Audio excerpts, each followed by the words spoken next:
Hello friends, good evening. Welcome to my YouTube channel. আমি সুমন চক্রবর্তী।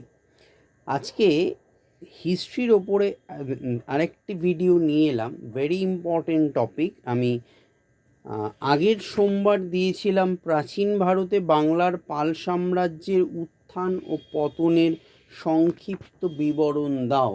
আজকে ঠিক তার পরের প্রশ্নটা দিচ্ছি যে প্রাচীন ভারতের বাংলায় সেন বংশের উত্থান ও পতনের সংক্ষিপ্ত বিবরণ দাও।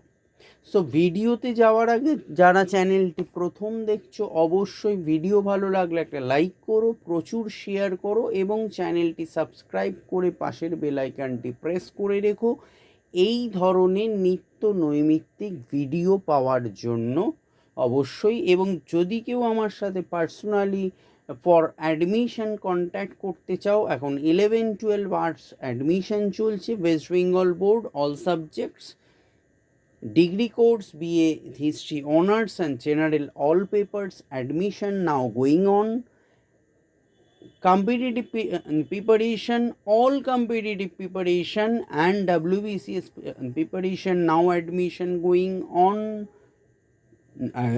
from July month, and spoken English admission going on, basic and advanced spoken English class.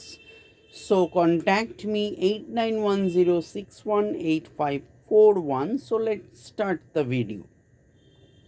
তো প্রশ্নটা হলো প্রাচীন ভারতের বাংলায় সেন বংশের উত্থান ও পতনের ইতিহাস বর্ণনা করো। প্রথমেই বলি, ভিডিও ভালো লাগলে অবশ্যই কমেন্টে জানিও কেমন লাগছে। এবং আমি কম্পিটিটিভের বহু ভিডিও দিয়েছি এবং আরও দেব, অবশ্যই তোমাদের স্বার্থে, স্টুডেন্টদের স্বার্থে।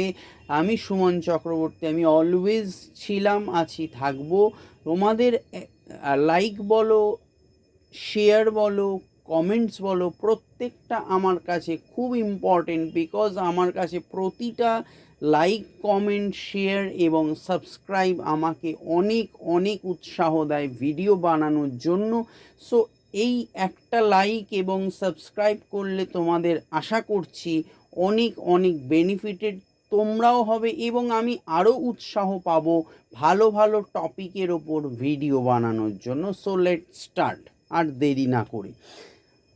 তো পাল যুগে বাংলা একটি স্বতন্ত্র স্বাধীন রাজ্যের মর্যাদা লাভ করে, কিন্তু পাল রাজ্যের পতনের পর বাংলায় যে রাজনৈতিক অনৈক্য ও অনিশ্চয়তা দেখা যায় তা দূর করে সামন্ত সেনের পৌত্র, মানে নাতি পৌত্র বিজয় সেন বাংলায় একটি অখণ্ড শক্তিশালী রাজ্য স্থাপন করেছিলেন। তো প্রথম রাজা ছিলেন বল্লাল সেন। সালটা হলো তার রাজত্বকাল 1158 থেকে 1179 পর্যন্ত। তো বিজয় সেনের পর তার পুত্র বল্লাল সেন সিংহাসনে বসেন। পিতার মতো বল্লাল সেনও রাজ্য বিস্তারে মনোযোগী হন।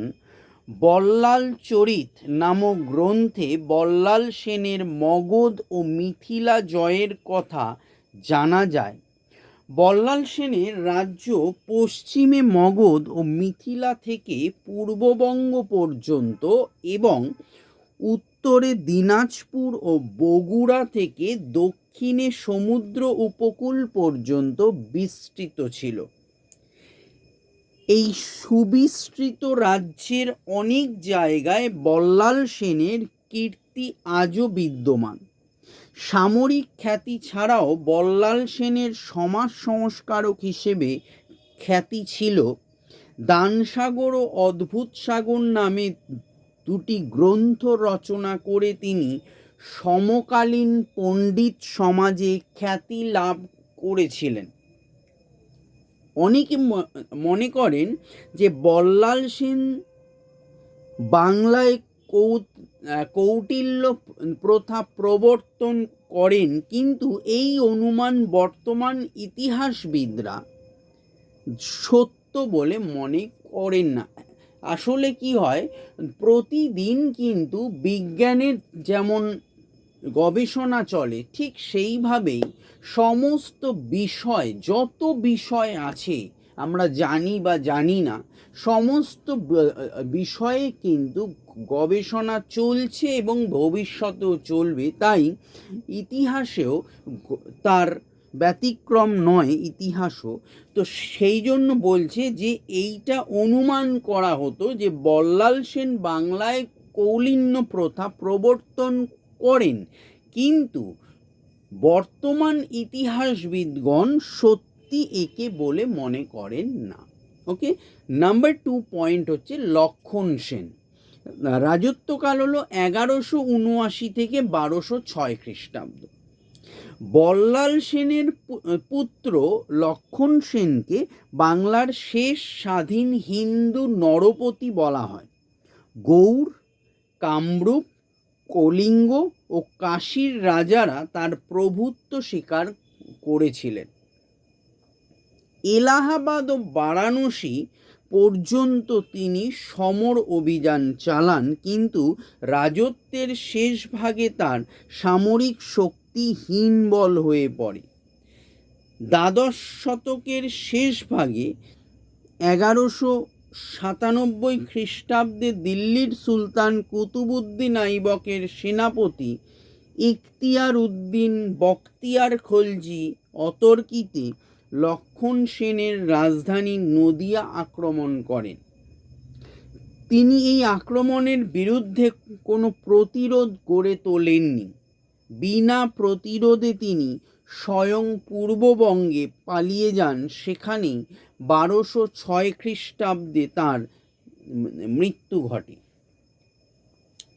3 নম্বর পয়েন্ট, সেন বংশের পতন।